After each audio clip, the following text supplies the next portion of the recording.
მოგესალმებით ძვირფასო მეგობრებო. ეთერშია თეთრი კარავი. მე ვარ მსახიობი ეკა ჩხეიძე და ჩვენი შემდეგი თემა ძალადობაზეა. ყველას არ შეუძლია ამაზე ხმამაღლა. აი გვირეკავენ. გისმენთ? მოგესალმებით.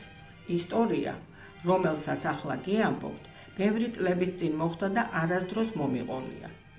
ახლა თავს შევიკავებ, რომ საკუთარი ვინაობა გავამჟღავნო, მაგრამ თეთრი კარავის საშუალებით მინდა ყველას მოუყვე ამბავი, რომელიც მთელი ცხოვრება ვერ მოვინელე.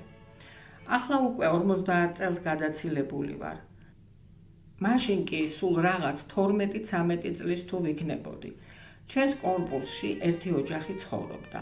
ერთი ბიჭი ჰყავდათ, რომელიც ჩემი უმცროსი ძმის კლასელი იყო და ალბათ ამან განაპირობა, რომ ოჯახებით ვმეგობრობდით. ერთხელაც ახალი წლის დღეები იყო და თავისთან დაგვბატიჟეს. მამაჩემი მალე დათვრა, დაღლილი ვარო ბოდიში მოიხადა და სახლში წავიდა. დედაჩემი ოჯახის დიასახლის ეხმარებოდა სუფრის ალაგებაში. ჩემი ძმა თავის კლასელთან ერთად რაღაც ფილმს უყურებდა.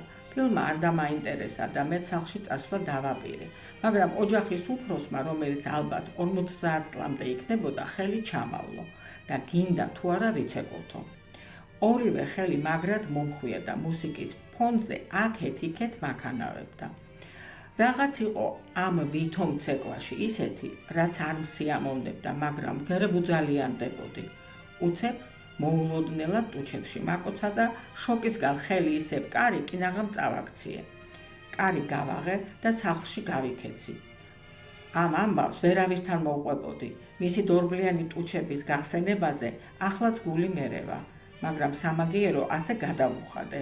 დილას აივანზე გავედი და დაველოდე სამსახურში წასასვლელად, როდის გამობრძანდებოდა სადარბაზოდან. ერთი ვედრო ცივი წყალი გადავასხი თავზე იანვარში და პლასმასის ვედროც მივაყოლე. ვითომ ყვავილების მორწყვის დროს შემთხვევით გადამივარდა. მაგარია. გაგვეცანით თუ შეიძლება, საიდან გვიკავშირდებით? მოგესალმებით, მე ვარ ნუნუ, 46 წლის, თელავიდან. ძალიან გამეცინა წინა რესპონდენტის მონაყოლზე და მართალი გითხრათ, გულიც მოვიფხანე.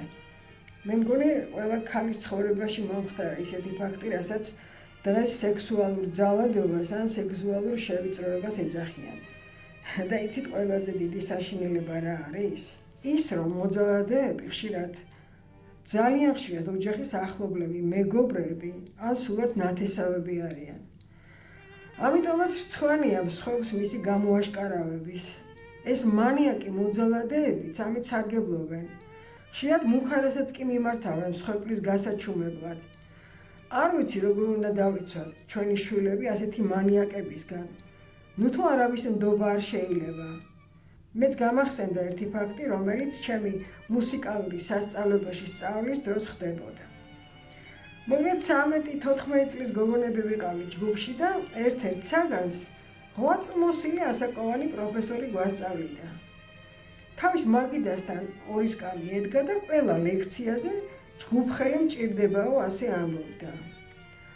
ამ ჯგუფხელს გვერდით მოისვამდა და ჟურნალში დასწრება არ დასწრებას და ნიშნებს აწერილებდა. ყველა ლექციაზე ცვლიდა ჯგუფხელებს და შესაბამისად მეც მომიწია მის გვერდით დაждდომა. გვარების კარნახის დროს ვითომ უშუალოდ ფეხზე ხელს მადევდა და როცა გარკვეთილის ახსნას იწყებდა, გაუმართლებლად დიდხანს რჩებოდა მისი ბებერი ხელი ჩემს ფეხზე. ამაში რაღაც ისეთი არასასიამოვნო იყო, ვერც მოვყვებოდი. დანარჩენი გოგოებისთვისაც კი არ მithქვავს, მხოლოდ წლების შემდეგ, როცა ერთად შევიკრიბეთ, აღმოჩნდა, რომ ყველას ერთი და იგივე გრძნობა და ზიზღი ჰქონდა ამ კაცის მიმართ. აი ასეთი ინტელექტუალი მანიაკებიც არიან პროფესორის მანტიაში შემოსილნი. სამწუხაროდ ასეც ხდებოდა და ალბათ ახლაც ხდება. უი, რას ამბობთ? აი, ისევ ზარია, გისმენთ? პირდაპირ ეთერში ხართ. მოგესალმებით. რა სამწუხაროა, რომ ამგვარ თემებზე გვიწევს საუბარი. მაგრამ თუ არ ვილაპარაკეთ, დავმალეთ და ხელი დავაფარეთ მოძალადეებს, ისევ ჩვენი შვილები დაზარალდებიან. პირველ რიგში, მათ დასაცავად უნდა ვამხილოთ ყველა მოძალადე. საბედნიეროდ ცოტა გამოფხიზდა საზოგადოება და ახლანდელი მოზარდები მეტად არიან ინფორმირებულები თავიანთ უფლებებზე. მე ვარ მადონა 61 წლის და მინდა გითხრათ, რომ არა მარტო გოგონები, ბიჭების არაერთხელ გამხდარან სექსუალური შევიწროების მსხვერპლი. 20 წლის წინ საირმეში ვისვენებდი ჩემს ვაჟიშვილთან ერთად, რომელიც მაშინ 7-8 წლის იქნებოდა. ერთი ჩემი ასაკის უცოლო კაცი იყო იქ ჩამოსული. მაშინ ქმარს ახალი გაცილებული გავხდით. ეს კაცი ჩემი და ჩემი შვილის მიმართ განსაკუთრებულ ყურადღებას იჩენდა. სიმპათიური მამაკაცი გახდა და ცოტა მეც მომწონდა. ყოველ შემთხვევაში მისი ყურადღება არ მაღიზიანებდა, პირიქით ძალიან სიამოვნებდა. ხშირად გვაკითხავდა და ხან კაფეში გვეპატიჟებოდა, ხან სასეირნოდ. მეც არაფერი მქონდა საწინააღმდეგო. ერთხელაც სანატორიუმის თანამშრომელმა დამიძახა და ჩუმად მითხრა: ეგ სანდო კაცი არ არის და ფრთხილად იყავი მაგასთან, ბავშვი მარტო არ დატოვო. არ ვიცი რა გითხრათ. მთელი ღამე თეთრად გავათენე და მეორე დილასვე წამოვედი საირმიდან. კიდევ 2 დღე უნდა დარჩენილიყავი, მაგრამ მეტი აღარ მიმინდა. პრინციპში გამოვიპარეთ იქიდან. მაშინ მობილურები არ იყო მოგეხსენებათ. მაგრამ ტელეფონის ნომერი მანამდე გამოგვართვა და რეკავდა კაიხანს. მე ვუთიშავდი, მერე ეტყობა მობეზრდა და თავი დაგვანება. დღესაც არ ვიცი რამდენად მართალი იყო ის ინფორმაცია, რაც მას ეკავიგე, რომ პატარა ბიჭებს ავეწროებსო, მაგრამ ეჭვმა თავის იქნა და მასთან ურთიერთობა საბოლოოდ გავწყვიტე.